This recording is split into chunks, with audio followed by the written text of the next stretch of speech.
Good day. Today is Thursday, 3rd July 2025, and as of today, we are still experiencing the echo effect from the announcement yesterday, the confirmation from the United States that it is limiting supplies or ending supplies of certain crucial weapons to Ukraine. Now, Ukrainian officials who have spoken to The Economist, the British magazine, which is, by the way, a fervid supporter of Ukraine, are saying that it is not certain specific categories of weapons that the United States is no longer supplying. Patriot missile interceptors, air-to-air missiles for the F-16s, Stinger anti-aircraft missiles, man-pads, those kind of weapons, that all weapons that the United States used to supply to Ukraine, how their supply has been suspended, and that Ukraine, in effect, is receiving no weapons at all. Now, that is what The Economist says the Ukrainian officials are telling them. However, Mikhailo Podolyak, one of Zelensky's aides, has actually said something completely the opposite. He's tried to reassure the Ukrainian public that American aid, military aid, continues. He says that the whole story of any kind of suspension of military aid by the United States is false, that it is actually nothing more than Russian propaganda. Apparently, he is unaware, or he's closing his ears and eyes to the fact that US officials, actual spokesmen, have actually come out, like Ambassador Whitaker, for example, on US television, and have confirmed that the aid cut-off is indeed taking place. Now, it's not obvious how extensive so far this aid cut-off is. I do believe that a significant number of American weapon systems are indeed no longer being supplied to Ukraine. These include Patriot missile interceptors, Stinger anti-aircraft missiles, certain types of anti-tank weapons, and of course 155mm ammunition. The State Department says that other types of weapons continue to be supplied by the United States to Ukraine, though they are not specific or clear as to what those weapons are.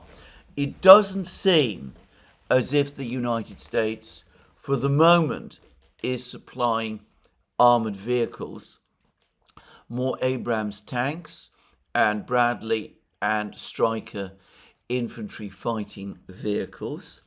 But anyway, some supplies of weapons previously authorized by President Biden under his drawdown authority, apparently they, according to the State Department, continue to be supplied. Now, it is important to stress that all of the weapons that we're talking about are weapons that the Biden administration committed itself to supplying, or committed the United States to supplying to Ukraine.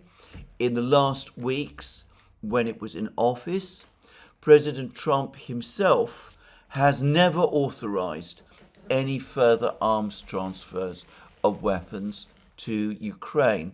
So we're talking about arms supplies that were authorized by the Biden administration prior to the 20th of January 2025.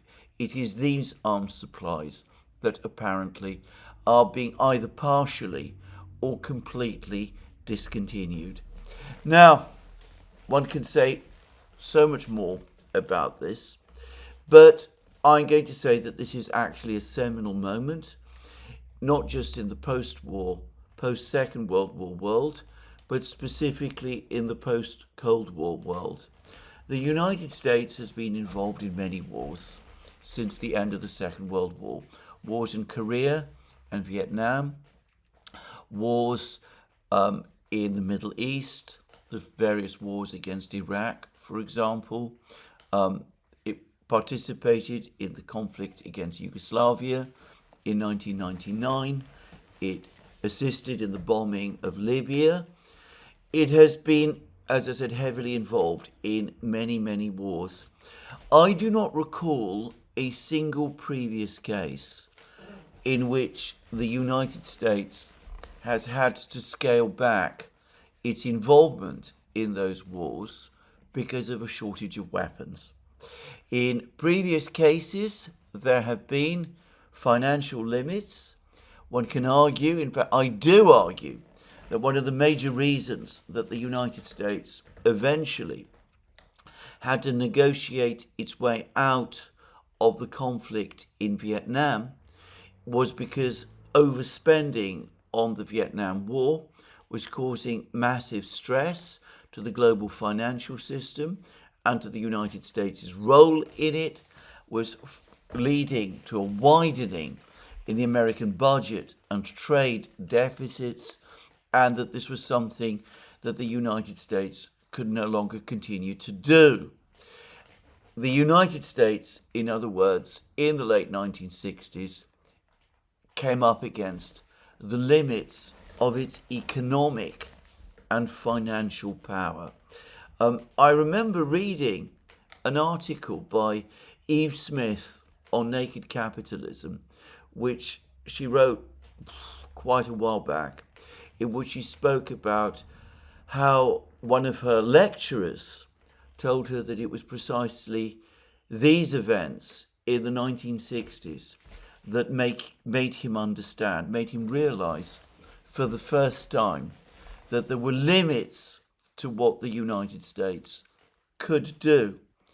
But even in that previous war, the war in Vietnam, I never recall hearing or reading of a situation where the American military in Vietnam, or the South Vietnamese military in Vietnam for that matter, found themselves short of weapons.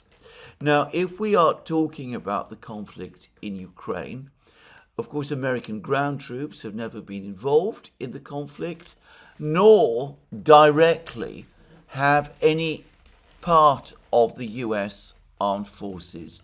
The US Air Force, the US Navy, they've not been part of the war. But that does not mean that the United States has not been deeply involved in the war. We had articles in the New York Times and the Washington Post, including a very important one in the New York Times, which outlined the extraordinary depth of US involvement in the war in Ukraine. The United States was not only supplying weapons to Ukraine, it was training the forces and getting its European allies to train the Ukrainian forces. It was providing the command and control systems. It was providing the intelligence. It was drawing up the plans, the operational plans that the Ukrainian military was following.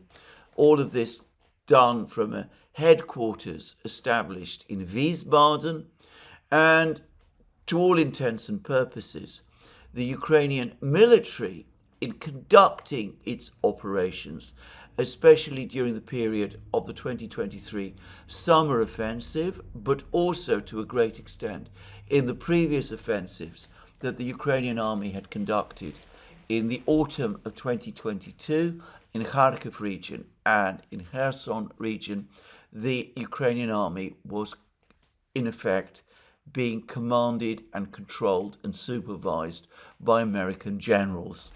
So, to all intents and purposes, this was a Western trained, US supplied, US commanded, US organized military force conducting a war against Russia.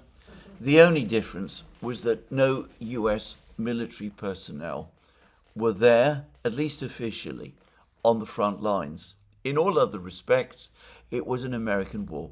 And this is the first such American war where the United States has found itself compelled to limit its activity because it has run short of weapons.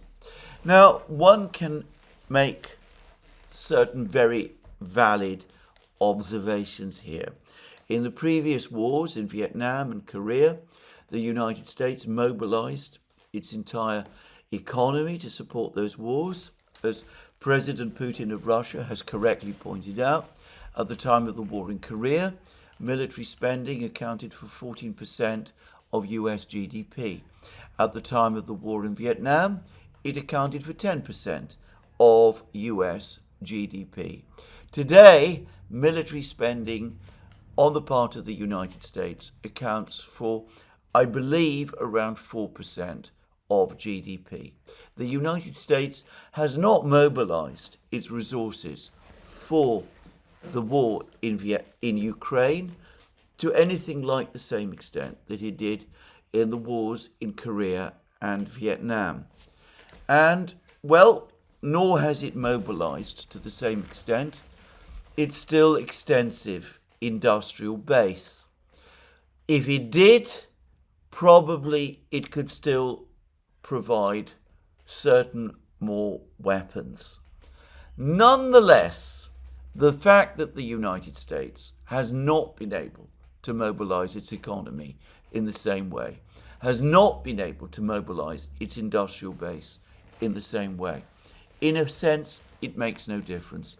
It shows that in a war of this kind, the United States today cannot make the kind of decisions that it took in the 1950s and 1960s to commit to a war, and cannot deploy its own forces, certainly not in a long conflict against the Russians, and relying upon its existing industrial resources, it cannot produce enough weapons to sustain the war for very long. Now, in saying all of this, I've not also mentioned the fact that I am not sure, in fact, I would go further, I don't believe that given the existing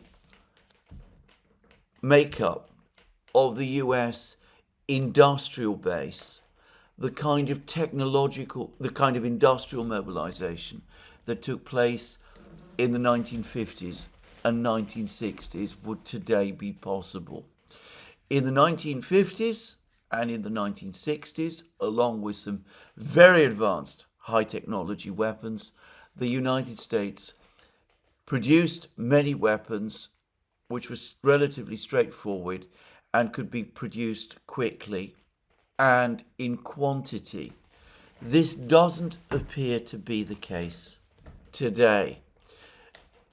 Scaling up production of Patriot missile interceptors, a complex and expensive weapon, seems to be a very, very challenging thing for the United States to do. The United States, as we have seen, has even had difficulties scaling up production of artillery shells, one of the simplest weapons of all, or at least heavy weapons of all, the nature of which has essentially remained, well, I won't say completely unchanged, but the essential nature of artillery shells has not changed hugely since the mid-20th century. Nonetheless, the United States has had difficulties increasing production of those. So, in my opinion, however you spin this, this is the first time that the United States has committed itself to a war of this kind, and it has found that it has run out of the means to prosecute it. Now, this is something that the Russians are noticing and they're talking about. There's a long article about this in Vedomosti, a Russian newspaper, and one part of the article reads, an internal government review revealed a decline in US stockpiles of artillery shells, missile defense interceptors, and precision-guided munitions, which prompted the decision to halt some of the planned shipments to Kiev. sources indicate that this decision was originally made in the first half of June. The reasons for the decision are fundamentally straightforward. The United States is conducting an audit of its arsenal, assessing its reserves of all types of ammunition, evaluating the extent to which it can increase production, and weighing all this against consumption rates in high-intensity conflicts. And this was discussed with Vedomosti by Russian expert Dmitry Stefanovich, who is a research fellow at the Center for International Security at the Primakov Institute of World Economy and International Relations. And Stefanovich goes on to say all expenditures will face cuts. In Stefanovich's view, political factors are secondary.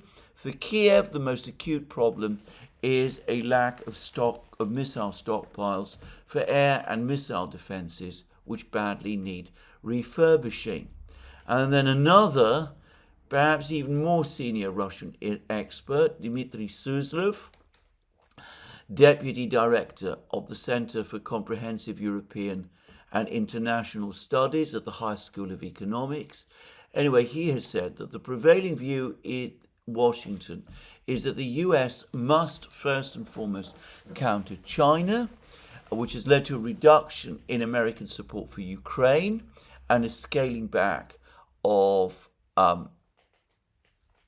support for Kiev, and that the United States finds itself overcommitted, that it's been seeking to conduct conflicts against too many countries in too many places, and it simply cannot continue to do this. One of the remarkable things about this American admission that they're running short of equipment is that they've been obliged to do this publicly in a way that discloses the limitations of US military power to the Russians and to the Chinese and to the Iranians and other adversaries or erstwhile adversaries of the United States around the world.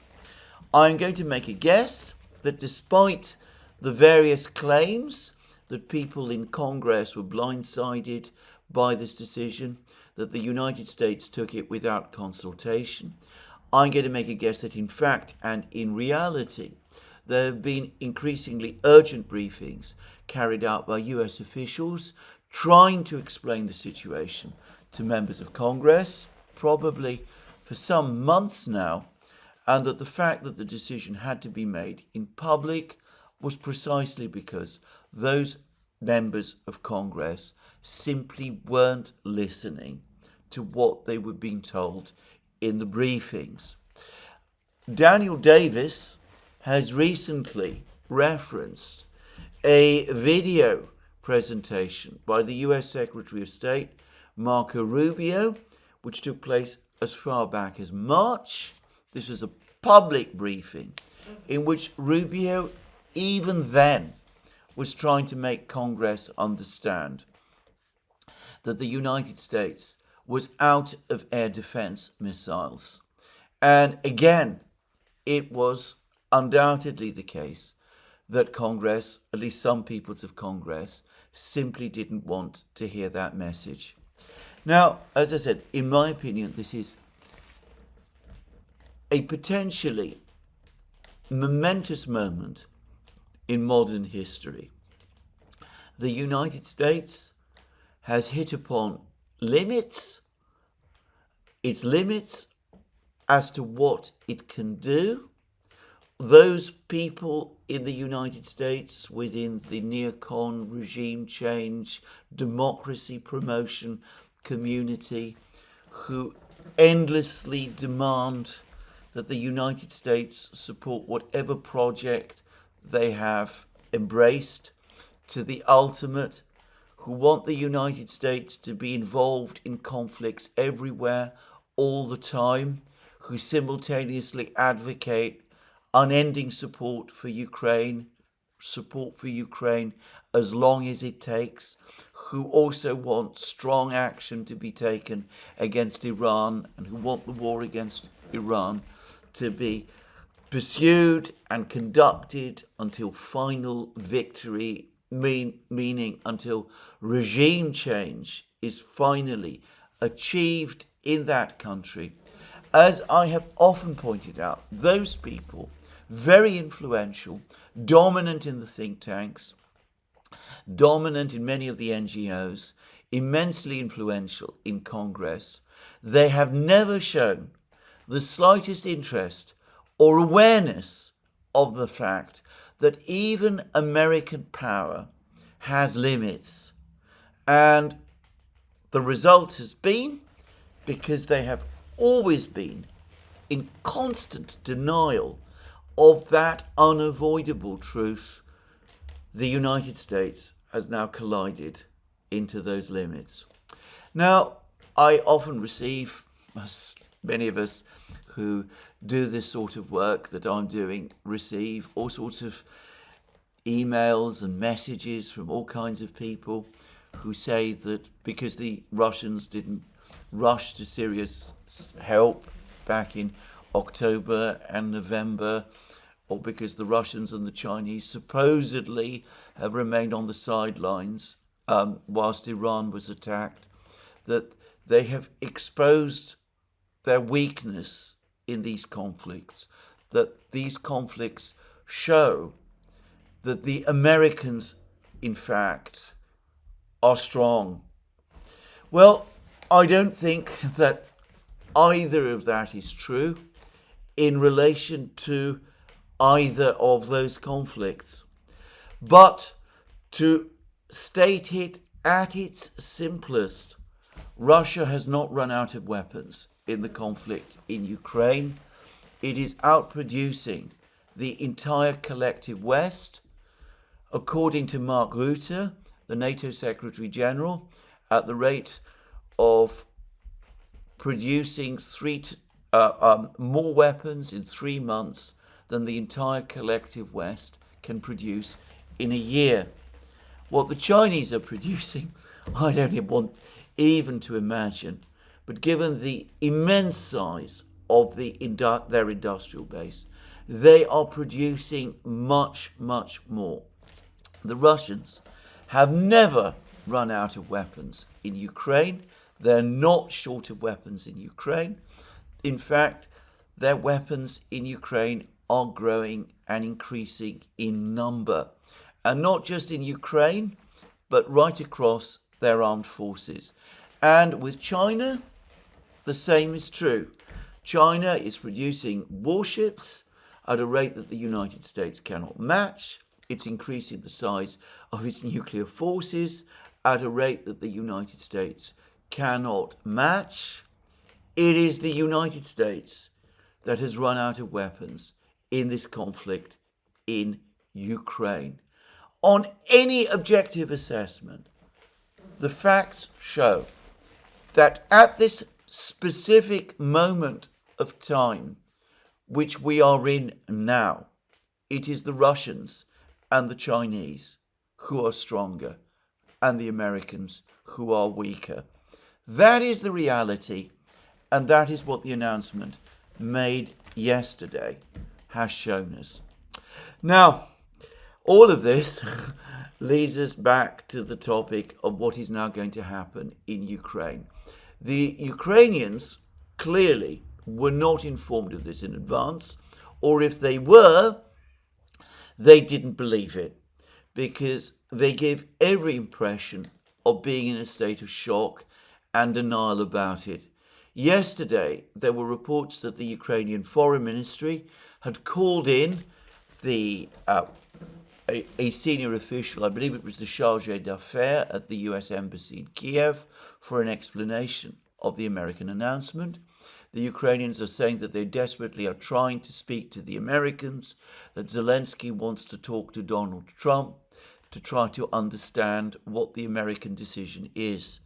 Notice that Donald Trump had a meeting with Zelensky, at the NATO summit meeting in The Hague just a week ago. That meeting allegedly took place after this decision on the part of the United States to stop further arms supplies to Ukraine was made.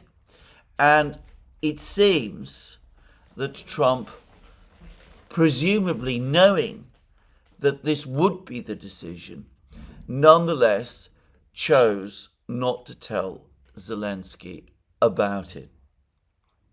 That perhaps gives us a better insight into what Donald Trump personally and the United States administration collectively think of Zelensky, tells us more about that than almost anything else that has happened over the course of this year. But anyway, the Ukrainians are in denial about this, or at least in shock about it.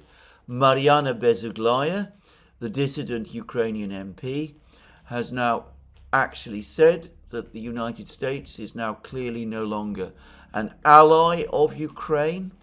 I, by the way, find that an extraordinary statement. The United States continues to provide Ukraine with intelligence assistance and diplomatic support. But Bezuglaya clearly feels that isn't enough. The United States must apparently exhaust all of its stockpiles, bankrupt itself, until, well, Ukraine no longer needs these weapons in order to achieve a victory over the Russians, which is unachievable. But anyway, we could see the sense of bitterness and shock and dismay in Kiev, which the Ukrainians are now having to try to adjust to. Now, the word is that the Europeans were not informed about it either in advance. I'm going to say straight away that I don't believe that report. I believe that the Europeans have been quietly told at some level that this was coming, because remarkably, the European response to this announcement has been muted.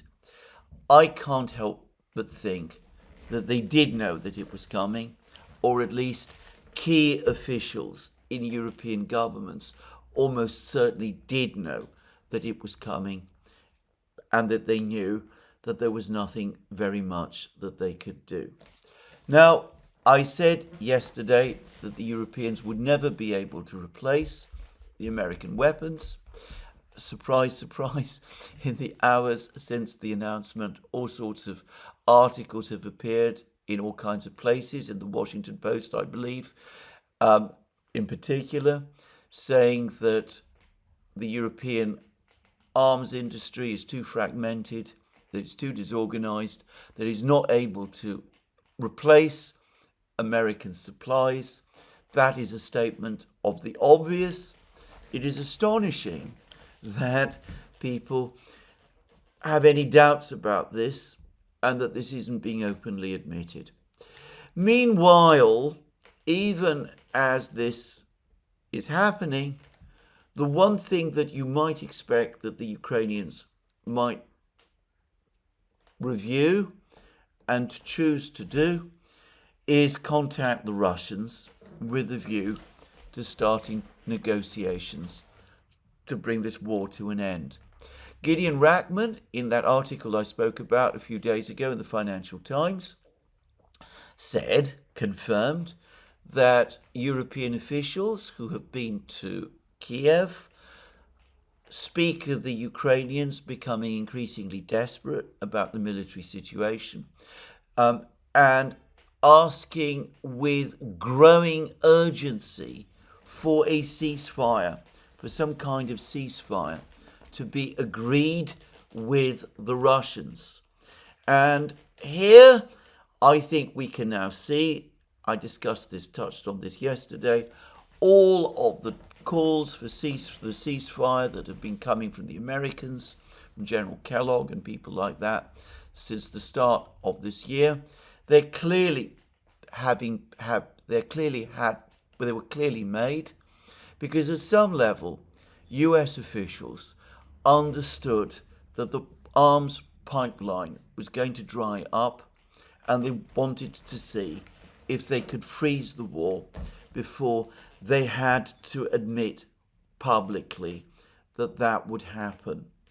Anyway, the Ukrainians, fully aware of that now, fully aware also of their own desperate situation on the battlefields, aware of the fact that they're suffering from massive personnel shortages, conscious of the continuing and increasingly dangerous Russian advances, have also been increasingly now pressing for a ceasefire, something that they always opposed before.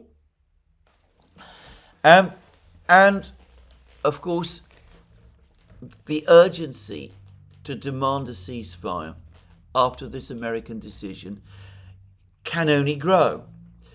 But the Ukrainians, the Europeans, the Americans have all faced the insurmountable problem that the Russians have repeatedly said that they're not interested in a ceasefire, that they see no logic in a ceasefire, which would just be used by the Ukrainians and their allies to avert a military defeat that is now becoming unavoidable.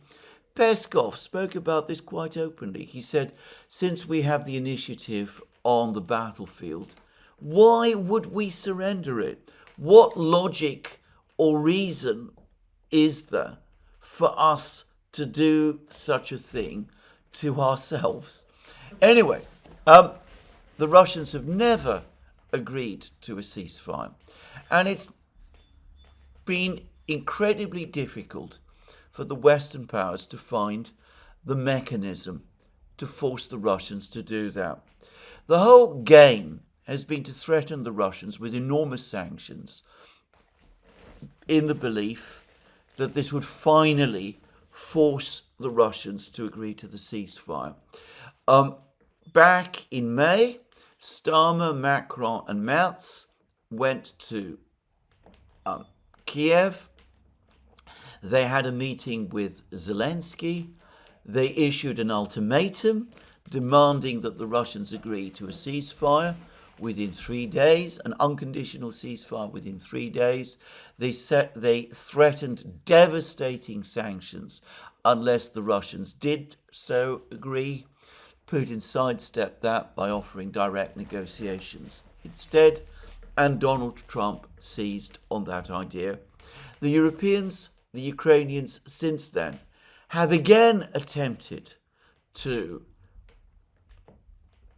push through devastating sanctions to force the Russians to agree to a ceasefire. Lindsey Graham and Senator Blumenthal have been agitating for that in Congress.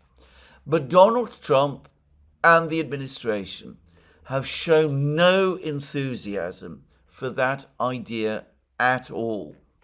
And the conflict with Iran shows why.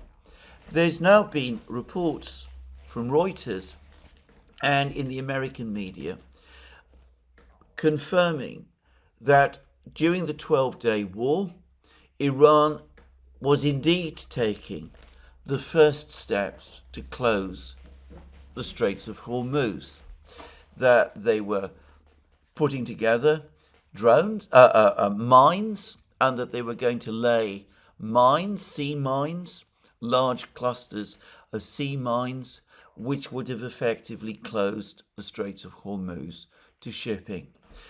I believe that more than any other event, it was reports that the Iranians were on the brink of closing the Straits of Hormuz that spooked Donald Trump and caused him, over the course of just a few hours, to move from a position where he was referring to Iran as an enemy, demanding that steps be taken to keep oil prices low, to agreeing to a ceasefire and making statements like, God bless Iran. The one thing that Donald Trump does not want to see is a big increase in oil prices. He knows how higher energy costs led to higher inflation in the United States, led to a cost of living crisis for Americans in the United States, and how this, perhaps more than anything else, was the factor that sunk the Democrats' chances in the presidential election, which Donald Trump won. So he does not want oil prices and energy prices to rise. And for that same reason, he does not want the kind of sanctions that Lindsey Graham is talking about. Sanctions that would impose massive tariffs on countries that bought Russian energy products. It's a good question what Trump is most nervous of, that tariffs on countries that bought Russian oil would be imposed, causing finished goods shortages on the American market, causing shops across the United States to run out of goods, or that countries around the world would enforce the sanctions in order to avoid a steep increase in American tariffs, which would cause the price of oil to surge as Russian oil left the market. In either case, it would cause massive economic problems in the United States and would not do Donald Trump politically any good at all. So for those reasons, if for no others, Donald Trump does not want this massive sanctions package imposed. In fact, as I believe it was the New York Times that pointed out, since he became president of the United States, he has not imposed a single further sanction upon Russia, in contrast to the Biden administration, which was imposing dozens of additional sanctions on Russia, literally every day, from the time when the special military operation started. In fact, the trend on the part of the Trump administration has been to relax sanctions rather than to impose more of them, as seen with the decision to relax sanctions on the Russian companies which are involved in building a nuclear power plant in Hungary, and to grant China an exemption so that China can continue to buy oil from Iran. So that's, again, if you like, another limit that the United States has hit. Its sanctions war backfired ultimately on the United States, just as the United States cannot continue to provide weapons to Ukraine without depleting its stockpiles to catastrophic levels, just as the United States has, in other words, run out of weapons to supply to Ukraine, just so it has run out of sanctions it can impose on Russia to bend Russia to its will, because any further sanctions that it does impose might not work with the Russians, but could backfire badly economically on the United States. So, the hope that the Russians could be coerced into agreeing to a freeze of the conflict through sanctions has proved a mirage the Trump administration, the United States, ultimately doesn't want to go there. So where does that leave the Ukrainians and their European allies now? Well, the logical thing for the Ukrainians to do, the rational thing for them to do, is to accept the reality that American aid is ending and to inform the Russians that Ukraine does intend to move forward with the Istanbul process, to arrange a further meeting with the Russians in Istanbul and to agree their peace terms with the Russians based on the memorandum that the Russians handed to the Ukrainians at the last meeting. Now, as I've discussed in several programs now, and as in fact we touched on in programs on the Iran, the Russians have actually hardened their position since they submitted that memorandum. The memorandum made no reference to Ukraine eventually joining the EU. Russian officials, starting with Dmitry Medvedev, have now been saying that EU membership for Ukraine crosses a Russian red line because the EU is now a geopolitical project and an evolving military alliance. It is no longer a non-bloc trade and economic association as it used to be. And I should say that since I discussed that in a recent program, there's been more comments by more Russian officials reiterating that. It's clear that a decision has now been made to that effect. So the Ukrainians, if they agree to meet with the Russians at a further session in Istanbul, are going to meet them from a weaker position because they will no longer be getting military support from the United States, and with the Russians having further up their demands since the last meeting.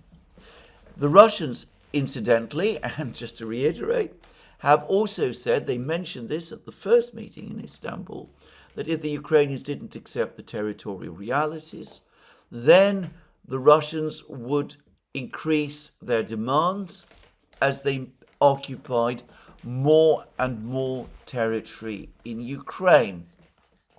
Over the last couple of days, the Russians have claimed that they are now in complete control of the entirety of Lugansk region.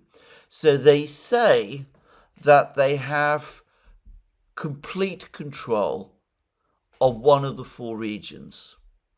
Well, there are some who think that the Russians are saying more than is true, but the trend clearly is that the Russians are going to gain more and more territory, and as the Russians have already made clear, the more territory they acquire, the weaker Ukraine's hand in terms of territories, the weaker it becomes. So the Ukrainians would meet the Russians from a weaker position, with the Russians having already increased their demands in terms of Ukraine's EU membership, and quite likely before long to increase their territorial demands also.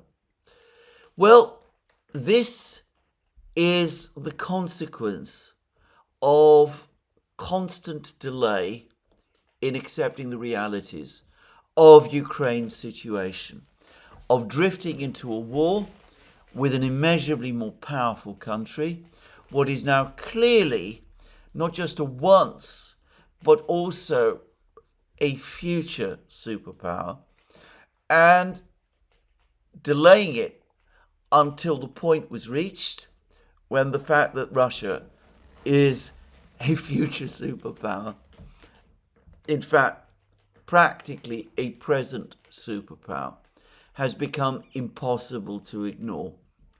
But there it is. The logic is that the Ukrainians should agree to meet with the Russians, tell the Russians that they're prepared to negotiate on the basis of Russia's memorandum and make peace. Peace which would at least preserve an independent Ukraine. It would be a reduced Ukraine. It would be a Ukraine where the Russians probably would achieve a certain dominance. The Russians would be certain to insist upon reductions in the size of the Ukrainian armed forces, the restoration of rights to Russian citizens, to the Russian Orthodox Church. It's difficult to see how those concessions could be made within Ukraine without a major pendulum swing inside Ukraine, increasing Russian influence there. And I've noticed that Russian television continues to broadcast more, actually very interesting interviews with the former Ukrainian Prime Minister, Mykola Azarov, who some say would be Russia's choice as the next leader of Ukraine. But to repeat again, at least some kind of Ukraine would be left. There would still be a Ukrainian state, and that state could be built up and it could become an object of pride, perhaps in time, for the people of Ukraine. And who knows, the future is never something we can know. It might be that the limited sovereignty that Ukraine would obtain as a result of a peace deal with the Russians, if it were made now, might become a fuller, more complete Ukraine at some point, fuller sovereignty, more complete sovereignty, if at some point in the future. Well, that, it seems to me, is the rational choice. There's no sign, not the slightest hint, that anybody in the power structure in Ukraine is prepared to embrace it or accept it. The closest to that which has come is from Ukraine's intelligence chief, Kirill Budanov. He's given an interview in which he has said, an interview to Ukrainian television, in which he has straightforwardly said that Ukraine is never going to regain its lost territories, at least not in any present reality, and that only fools or deluded people think otherwise. I am summarizing his statements, his actual statements, but perhaps strong, but he didn't use exactly those words. It seems to me that Budanov increasingly is evolving from one of the most hardline figures in the Ukrainian political and military system into one of the more realistic. A few months ago, he said that Ukraine had until the summer, the middle of the summer, before the situation on the battlefronts became irretrievable. He said that in a private meeting. The year before, back in April 2024, at a meeting in Washington, either he or his subordinates apparently briefed Western officials that if the war continued in a conventional way, Ukraine would eventually lose it. And he is now straightforwardly and openly admitting what is clearly true, that Ukraine cannot regain the territories it has lost. Opinion polls in Ukraine increasingly suggest that most of the Ukrainian public grudgingly accepts this reality. So what remains is for the political leadership to grasp it also. But to repeat again, no one within that leadership, certainly not President Zelensky or Mikhailo Podolyak or any of the others, Yermak, any of the others, seems prepared to accept that reality at all. And their position is bolstered by the astonishing growth over the last few years of what used to be called the Azov Brigade, or first it was the Azov Battalion, then it became the Azov Regiment, then it was the Azov Brigade. Now it's at least 3 brigades, and there's talk that these 3 brigades are going to become army corps. Apparently there's something like tens of thousands of men organized around this organization.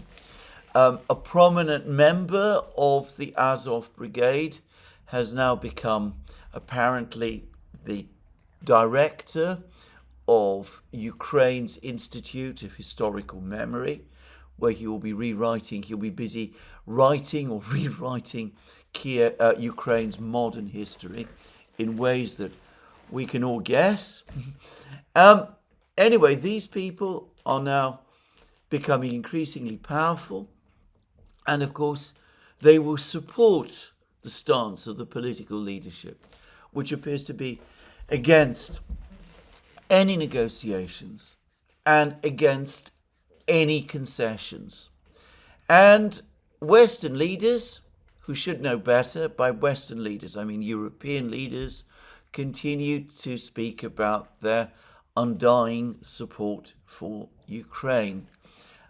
President Macron, in that telephone call with Putin that I have spoken about, the one that took place the day before yesterday, the call in which, for the first time, he established a proper dialogue with Putin and the Russians. Well, the word is in Paris that he repeated all the old discredited tropes that the Russians must retreat from Ukraine, all of Ukraine, that they're committing a war of aggression there, that Ukraine will receive the support of the Europeans for as long as it takes. Apparently, he said all of the same things to Putin. I can't believe that he really believes them anymore. And apparently, this has all been made public in Paris. And of course, it's also been passed on to Ukraine. So that the leaders in Ukraine, Zelensky, Yermak, Podolyak, and all of the others, will continue to believe, rightly, that Europe remains 100% behind them, even if it can no longer provide Ukraine with the weapons that it needs and which the United States is providing no longer. Now, hope, as they say, always is eternal. You can imagine that all sorts of people in Kiev will be saying various things to each other. They will be saying, well, this is only a pause. The Americans are likely to start resupplying us with weapons at some point. The Europeans will work on the Americans and get them to do that. And it's entirely possible that as things get worse in Ukraine, we will see further dribbles of weapons supplies from the United States.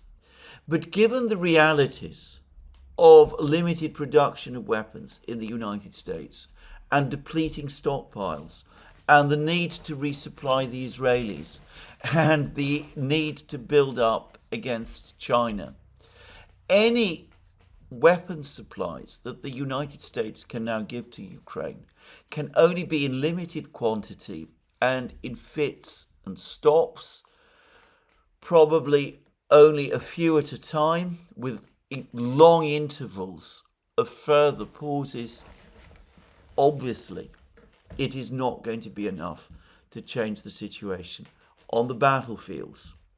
Now, there are critics of Zelensky in Kiev The former president, Petro Poroshenko, is one. He's given a long interview to the London Times, which I read. The interviewer, incidentally, was clearly a supporter of Zelensky, British journalist, and very hostile to him. But I was waiting to see whether Poroshenko would come forward with any kind of proposal, any new ideas for Ukraine to extricate it from the disaster that it is now facing. I read none. Nothing. There was absolutely nothing new, no new thinking there from Poroshenko. There's no reason to think that if Poroshenko replaces Zelensky, the policy that Ukraine and its leadership will follow is going to change. Now, there's been a narrative over the last few weeks about how the situation with the Russian offensive has been disappointing to the Russians, how they've been failing to make progress. Well, I've already discussed that. I'm not going to repeat that again in this program. I've said that factually, that is simply wrong. There's an extraordinary interview by Professor Michael Clark in which he says, that the Russians are conducting this great offensive more for appearances, but they're still advancing, apparently. Anyway, it is the most bizarre interview, which I'm not going to waste more time on. The realities on the front lines suggest that the situation continues to deteriorate for Ukraine at increasing and accelerating speed. Now, yesterday, there were more Russian missile and drone strikes on Ukrainian cities. And the Russians in particular targeted Poltava and Zhytomyr, and these were major attacks. And apparently, again, the Ukrainians had little ability to withstand these attacks. It's not entirely clear to me at the moment what it was that the Russians were attacking, but they used ballistic missiles and they used drones. And I found it interesting, by the way, that the Russians have ballistic missiles that are able to reach Zhytomyr, which is located well to the west of the Dnieper River. I wonder what sort of ballistic missiles those were. Just saying. But anyway, those attacks did take place. But in the meantime, the situation on the front lines continues to deteriorate for the Ukrainians. There was further advances by the Russians in southern Volchansk. Radovka talks about the Russians being in complete control now of Volchansk north of the Volcha River. They also talked about an extremely weak Ukrainian defense in Volchansk. The Russians have cleared all of the central areas of Chasiv Yar. They've captured the Shevchenko micro-district. They've captured most of another micro-district, the Yuzhny micro-district. They've occupied part of a village to the west of Chasiv Yar.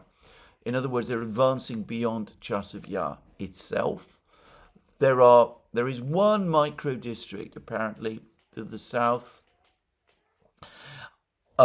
not contiguous with the main town of Chasiv Yar, which the Russians would still have to capture. Most assume that will be over within the next couple of days.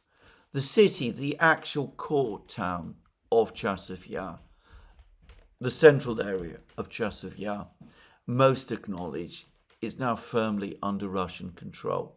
The assumption is that at some point within the next week or so, when all the micro-districts, which are, by the way, to make clear, not necessarily contiguous with the city itself, the town itself, when all of the micro-districts have been cleared, when the entire metropolitan area of Chasiv Yar is under Russian control, that the Russian Defense Ministry will confirm the town's capture.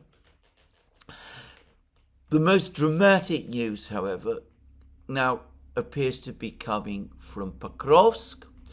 There are reports that the Russians are not only in control of northeastern Novoekonomichnye, this has not been fully confirmed, but it could be true, that they control various other villages and communities to the north and east of Pokrovsk, and that they're now planning to capture a village called Rodinske, which lies to the northeast of Novoekonomichnye on the main road leading to the north, leading northwards from Pokrovsk itself.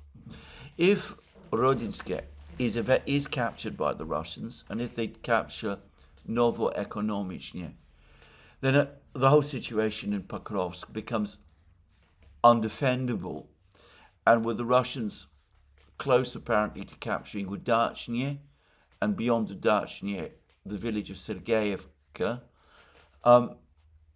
unless the Ukrainians withdraw from Pokrovsk, they will be caught in the same kind of trap that the Ukrainian defenders of Mariupol back in May 2022 found themselves in. I expect that the Ukrainians will withdraw from Pokrovsk rather than let that happen.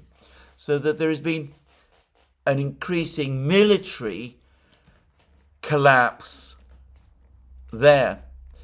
And there's been now confirmation that the Russians do indeed control most of the village of Kamenska, south of Zaporozhye, the city of Zaporozhye.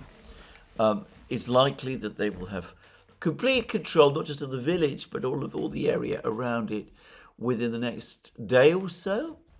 To repeat again, that brings the Russians within artillery range, apparently, of the city of Zaporozhye itself, and they continue to advance westwards towards Zaporozhye from the east, and I've already discussed this in previous programs, but there's been more reports over the last 24 hours of the Russians doing that.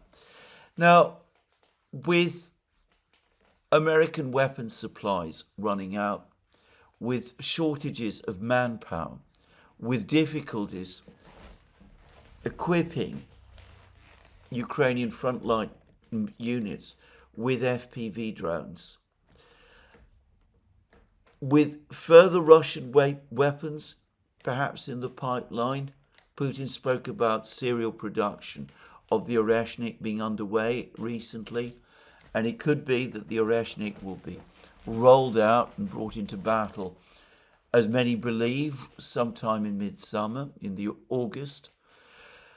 Well, surely the urgency to find a political settlement, a negotiated settlement to this conflict has never been greater. Budanov's interview suggests that he understands that and is trying to explain this to his political leaders. But they don't seem to be listening. They don't seem to be interested. And as I've said, they now have a Praetorian Guard in the form of the Azov forces and other similar nationalist units that they can rely upon to maintain control. And to repeat again what I've said previously and on the Duran, I think retaining control of Ukraine, preserving the position of the Zelensky government as the government of Ukraine remains the overriding priority now, to which everything else is going to be sacrificed. It is a deplorable disaster, and one would assume that European governments, knowing better, would be doing something to try to avert it, but none of them apparently are prepared to do anything of that sort at all. Macron is now talking to Putin.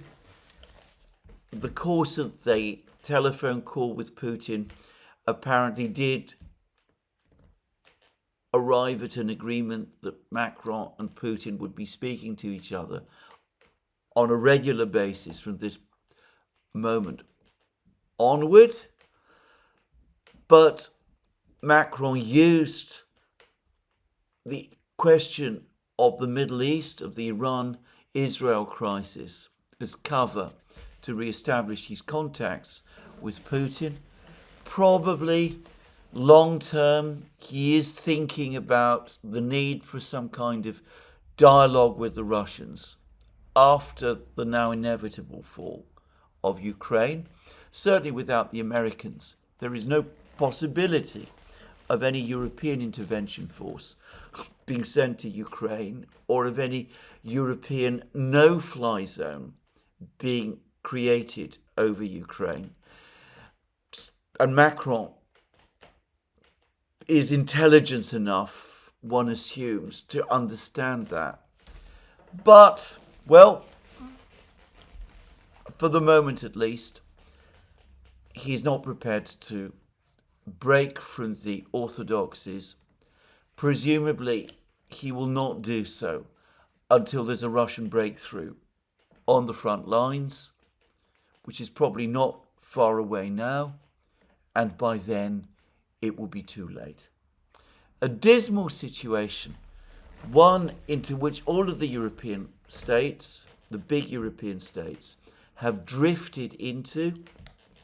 Viktor Orban, by the way, has given a fascinating interview in which he has spoken about the unreality of a discussion he had with Zelensky in the summer, late in the summer of last year, when he visited Kiev.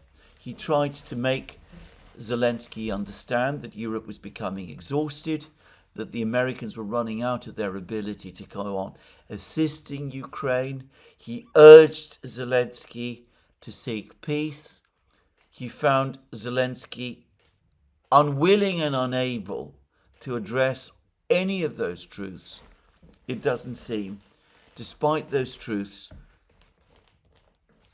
crystallizing and coming closer, that they're any more acceptable in Kiev today than they were when Orban stated them. I've said this many times, and I'm just going to say it one further time now. I don't think in modern European history there has been such a complete failure of statesmanship in Europe as we have seen now. My own guess is that if you want to see anything comparable, you need to go back to the fall of Rome, because I cannot think of anything else. Anyway, there we are.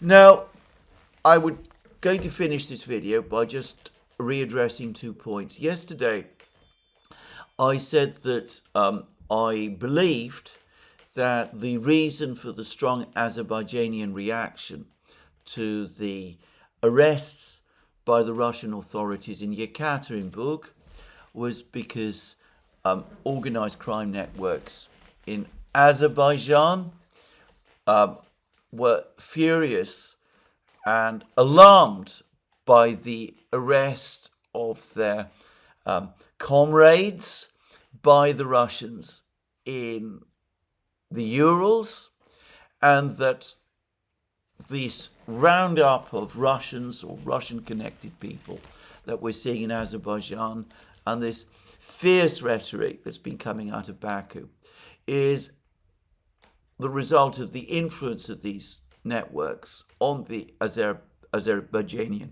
government, and an attempt to try to put pressure on the Russians to release these people who have been arrested in the Urals.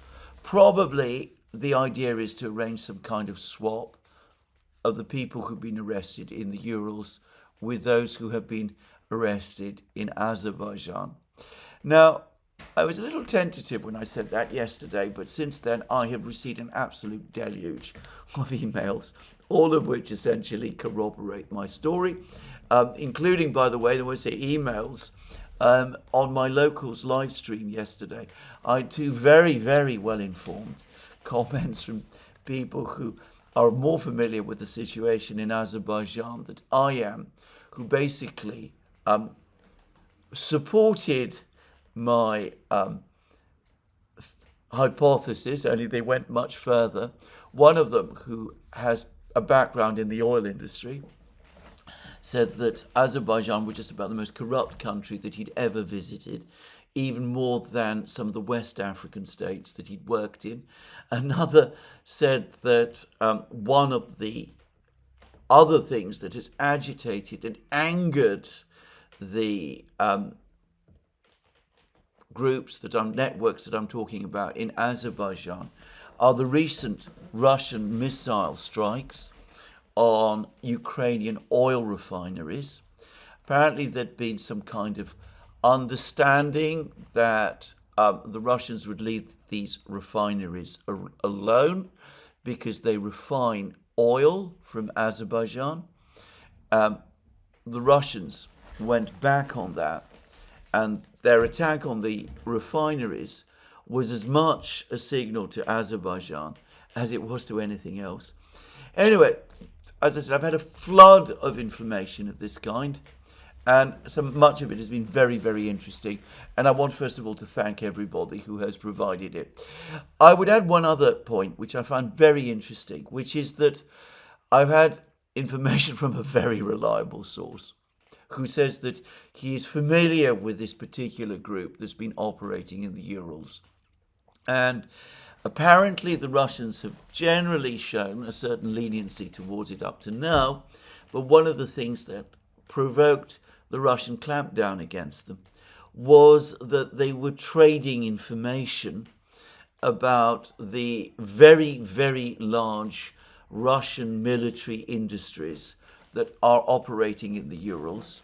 One of the biggest tank factory, perhaps in the world, is located, well, it's actually some distance from Yekaterinburg, in a satellite city called Nizhny Tagil. Anyway, the Russians got wind that this was going on, and they weren't prepared to tolerate it any further. The Russians have also been infuriated, it seems, that the Israelis were able to carry out airstrikes on Iran using Azerbaijani airspace. There's plenty of evidence that this is correct, including evidence of drop tanks dropped either by Israeli aircraft or perhaps by drones, and which have been found washed up on the shores of the Caspian Sea. Anyway, the Russians were furious about that, and they made it clear to the Azerbaijanians that that kind of behavior was intolerable. So one gets the sense of the Russians clamping down and of the Azerbaijanians frightened and alarmed, pushing back. It will be interesting to see where this goes and how this ends. Up to now, Putin and the Azerbaijanian president, Aliyev, have had a reasonably friendly relationship with each other. And of course, behind Aliyev, there is the man who is his ultimate patron, who is, of course, President Erdogan of Turkey. I am going to make a guess that at some point over the next few weeks, there will be telephone conversations between Putin, Aliyev, and Erdogan, and in some form or another, this whole situation is going to be sorted out. I'd predict as night follows day that when that happens, the usual people will write to me and telling me that Putin has shown weakness and he's made unacceptable concessions to the Azerbaijanians and to the Turks. And that will be especially the case if some of these people who've been rounded up in the Urals are indeed released. All I would say about that is, of course, that the calls have not yet happened, and almost certainly, if my understanding of all of this is true, there will be all kinds of agreements, most of which we will not be told about in public. Rolling up of networks in Russia, for example, the details of which will never be provided, but which will almost certainly fall a part of the deal, the nature of which we are not going to know. As I said, it looks as if the Russians have called time on a rather complicated set of operations carried out by various groups based in Azerbaijan, and no doubt with Turkey involved. As I said, it'll be interesting to see how long this takes to play out, but I predict, as is the way with these three very complicated people, Putin, Erdogan and Aliyev, that eventually some kind of deal, most of which's provisions will be secret, will be done. Anyway, that's my program for today. There'll be more from me soon. Let me remind you again, you can find all our programs on our various platforms, Locals, Rumble and X. You can support our work via Patreon and Subscribestar, and by going to our shop, links under this video. Don't forget, if you go to our shop, to get yourself items like this mug, which are have the branding of various cities. And last but not least, if you've liked this video, please remember to tick the like button and to check your subscription to this channel. That's me for today. More from me soon. Have a very good day.